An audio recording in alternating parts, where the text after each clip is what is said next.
let's say I'm successful. I make my pitch. Two people in the audience at lunch at the tennis club say, "Yep, I like Myer's idea."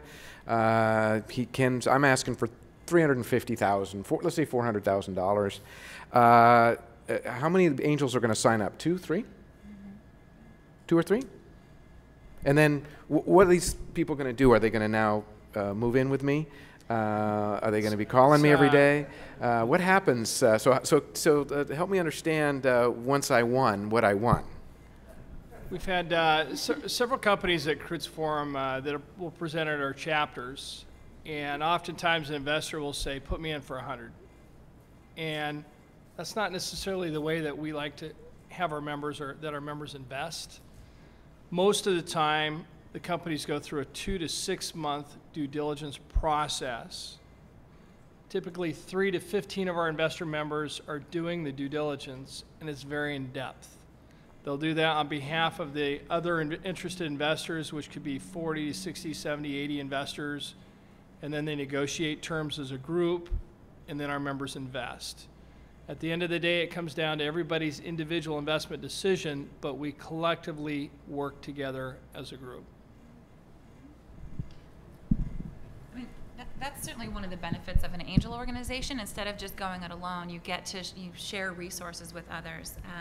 And due diligence is that process of research rather, where you're checking references on the management team, digging into that IP portfolio. We probably don't take quite as long. I would say that typically if you are going to get funding from us, it'll happen, sometimes as early as a week, although that's rare.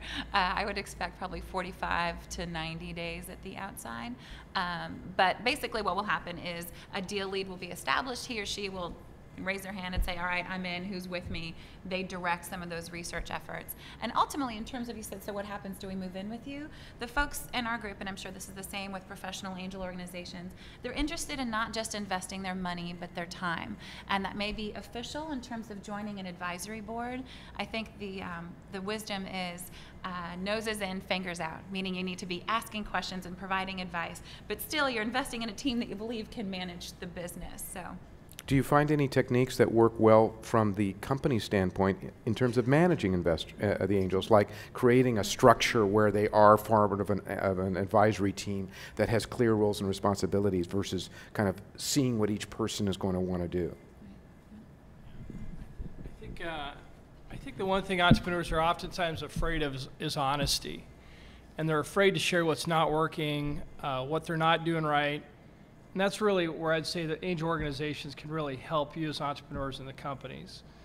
So the transparency, I'd say, is very much high on the list. Secondly is communication.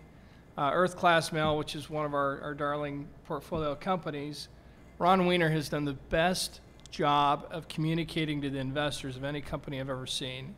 The investors, he's constantly in communication as far as the milestones and the areas, and even areas of concern, as far as what's going on within his company. So I'd say transparency and communication.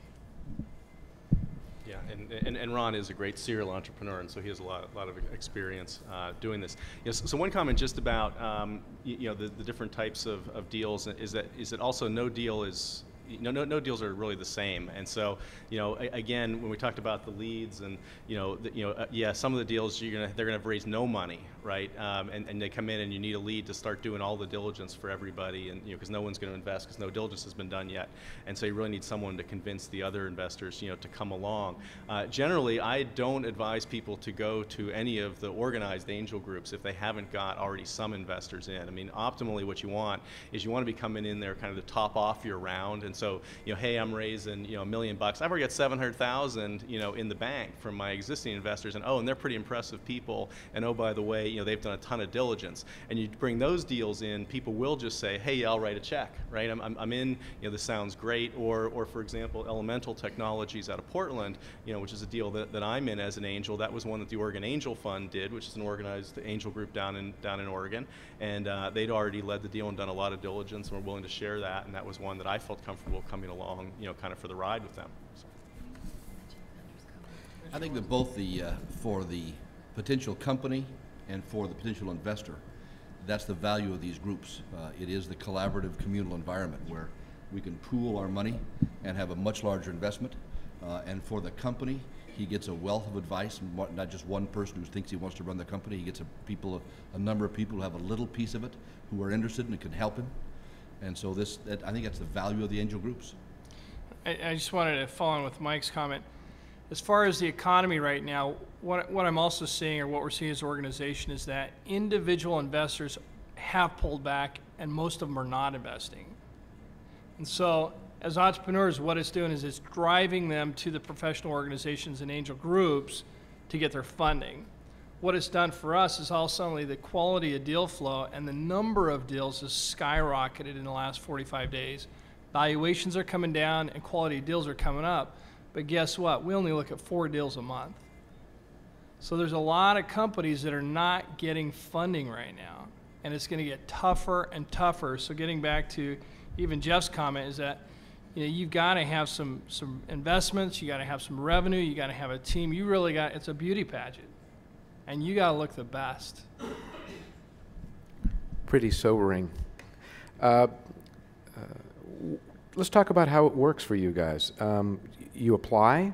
How much does it cost to apply? How much does it cost to pitch? How does it work?